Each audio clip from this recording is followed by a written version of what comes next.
Donc les triangulaires, partie 2. Donc du coup, sur la première partie, pour synthétiser, on avait vu que souvent, lorsqu'un individu se retrouve dans un schéma de liaison, donc de triangulaire, je ne parle pas là du simple adultère, je parle vraiment du schéma de la triangulaire, donc de la liaison, où vous avez quelqu'un qui est dans l'incapacité d'opérer un choix, on est souvent dans le cadre de conditionnement inconscient. C'est-à-dire qu'une personne n'arrive pas simplement par le biais de la conscience à dire oui ou non, ou à choisir tel ou tel partenaire. Donc ça renvoie souvent à des conditionnements inconscients, donc ça renvoie à des fractionnements identitaires et de manière plus subtile et plus pernicieuse, la personne qui va s'inscrire dans une liaison va inconsciemment rechercher à nourrir d'autres besoins qui correspondraient à d'autres aspects de sa personnalité qui seraient de manière consciente refoulés. Donc ça, c'est super important de l'avoir en mémoire. Ce n'est pas toujours le cas, bien entendu. Chaque situation est unique. Mais dites-vous que dans la galénique des liaisons entretenues, on a souvent cette composante-là, donc qui est de l'ordre du morcellement identitaire et du refoulement identitaire. Donc on va rechercher dans une autre vie, une autre liaison, une autre relation, une autre composante, la réponse à certains besoins qui ne seraient pas complètement entendus. D'accord? La deuxième partie des triangulaires, pour moi, elle va être orientée sur la notion d'emprise psychologique. Donc je vais vous expliquer un petit peu quels sont les piliers principaux de l'emprise psychologique dans les triangulaires. Vous remarquerez que souvent, quand une personne n'arrive pas à choisir, on est très en colère contre elle. Parce qu'on a l'impression qu'elle fait exprès, qu'elle perd du temps, que c'est pas si compliqué que ça de savoir avec qui on veut être. Donc souvent, l'autre personne qui attend d'être choisie, si vous voulez, en fait devient chèvre, s'énerve, se sent rabaissée, humiliée, rejetée. On travaille un petit peu, on trifouille les blessures de l'âme, les 5. Et souvent, voilà, ça génère une grande incompréhension et surtout une grande frustration parce qu'on a envie de prendre la personne et de la secouer, de lui dire mais réveille-toi quoi. Tu vois pas que c'est une garce, tu vois pas qu'elle est mauvaise, tu vois pas que je sais pas moi que la personne te manipule, que c'est pas, tu serais beaucoup plus heureux si tu me choisissais.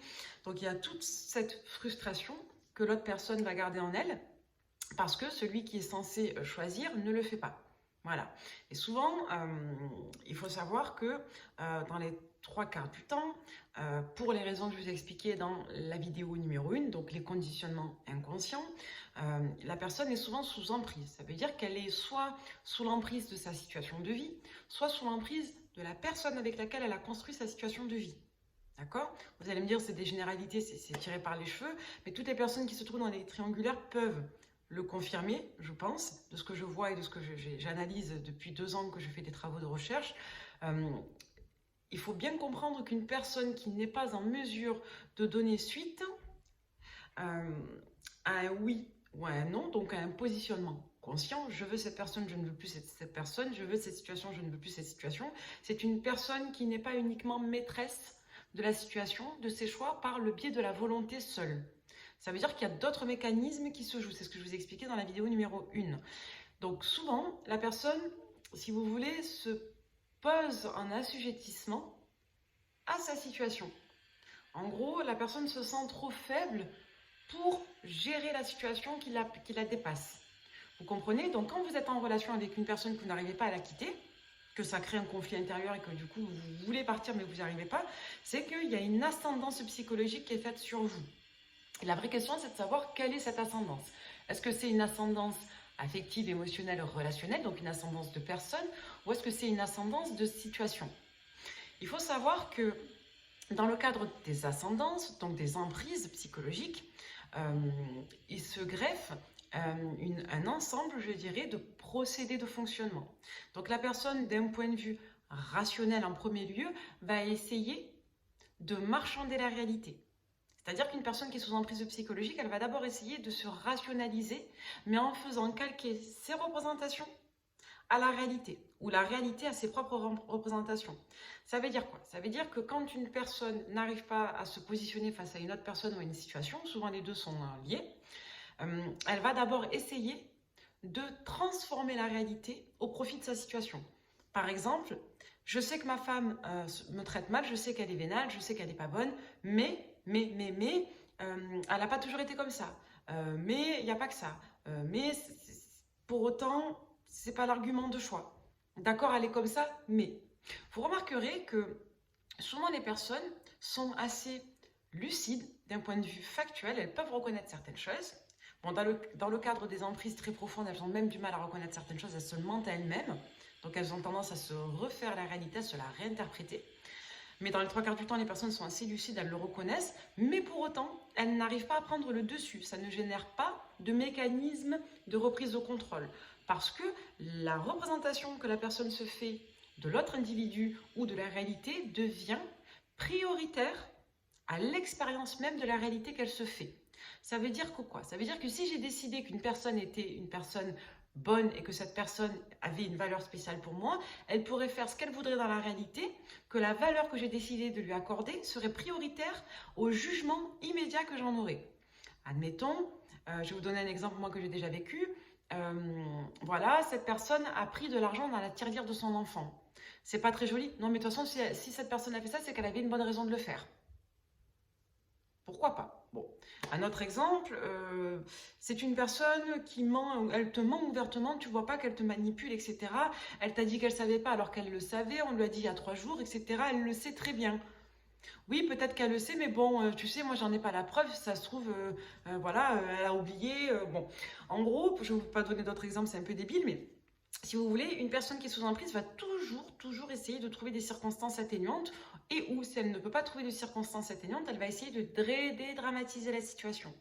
Donc on va dédramatiser la situation.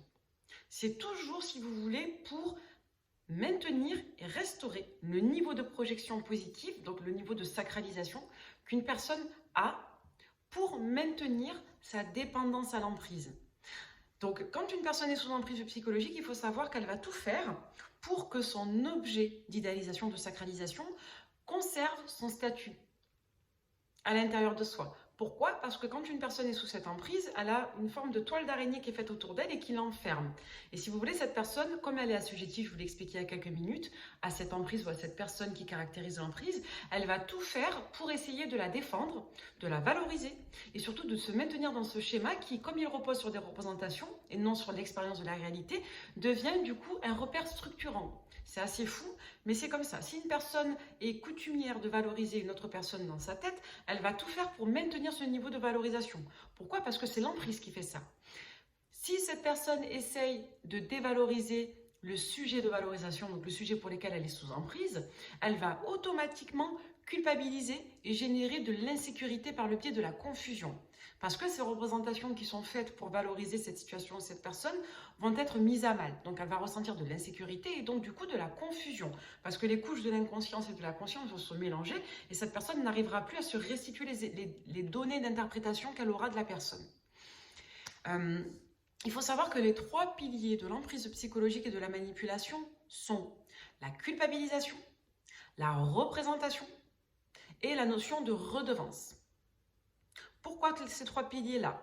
Parce que souvent, on arrive à construire un schéma de dépendance affective et donc de représentation à la hausse, donc un schéma d'emprise psychologique, parce qu'on arrive à créer des liens de cofonctionnement ensemble. Donc les personnes arrivent à créer un lien de dépendance fonctionnelle et un lien de dépendance représentative. Ça veut dire qu'une personne ne pourra pas dissocier un individu d'une certaine situation.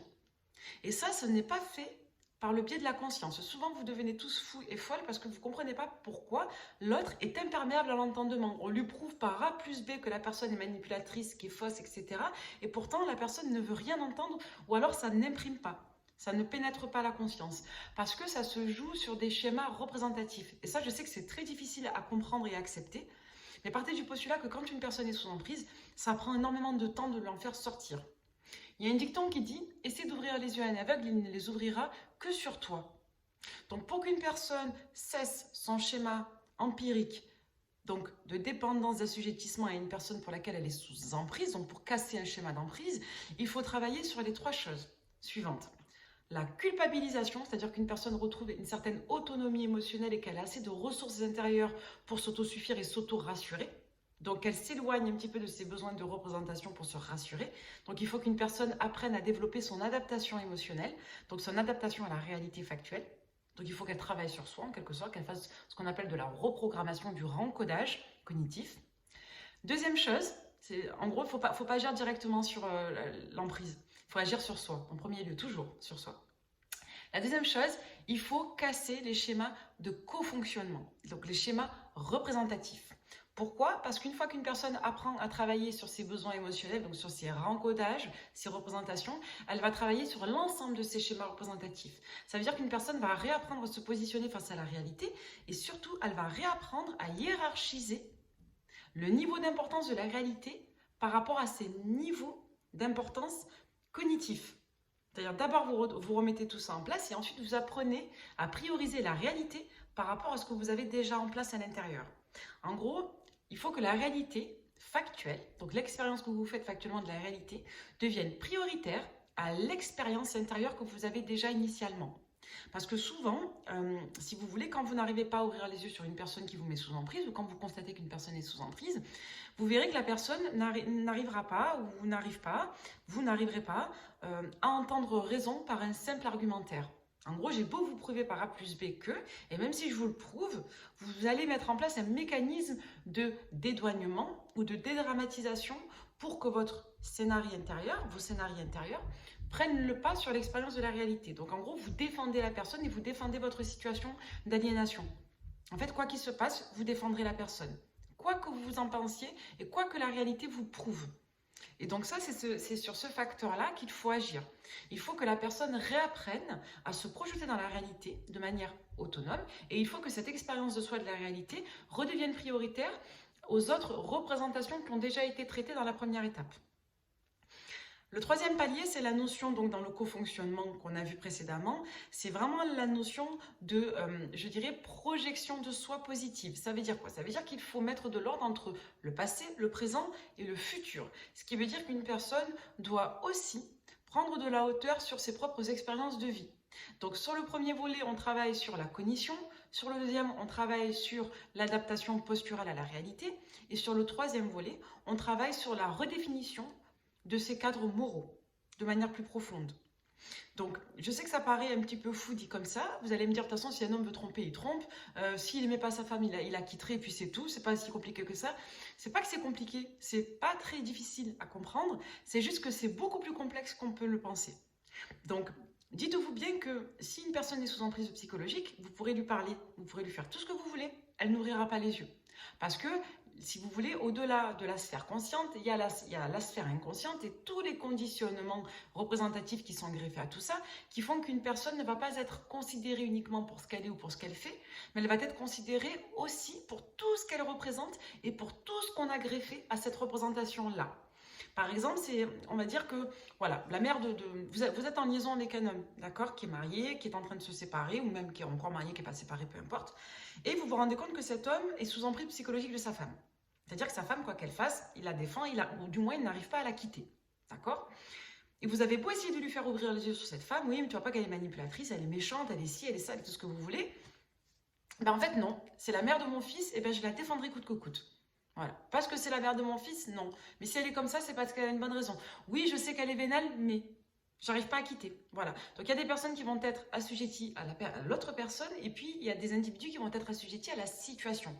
Dans tous les cas, le procédé, c'est le même. Ce sont des individus qui n'arrivent pas à intégrer la priorité de la réalité à, je dirais, la priorité qui devrait être secondaire de leur représentation.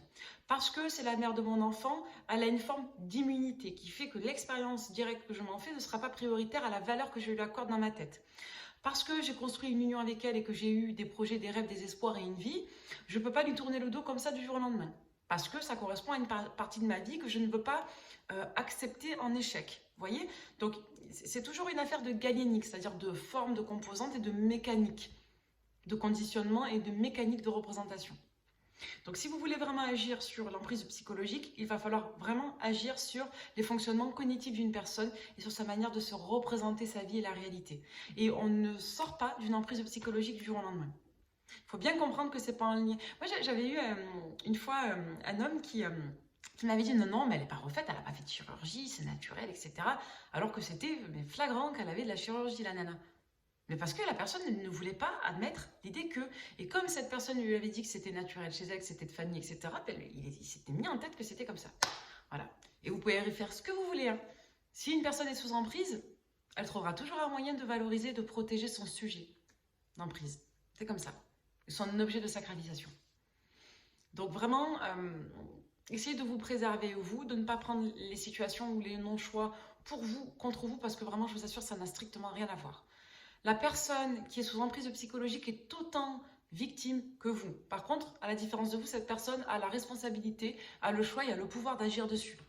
Encore faut-il qu'elle ressente le besoin de travailler sur elle. Mais c'est souvent de pair. Il faut bien savoir que les personnes qui sont assujetties à l'emprise psychologique sont celles qui ont le moins qui ressentent le moins le besoin de travailler sur elles. Pourquoi? Parce qu'elles sont régies par un système de représentation qui les mobilise au détriment de l'expérience concrète de la réalité. Merci.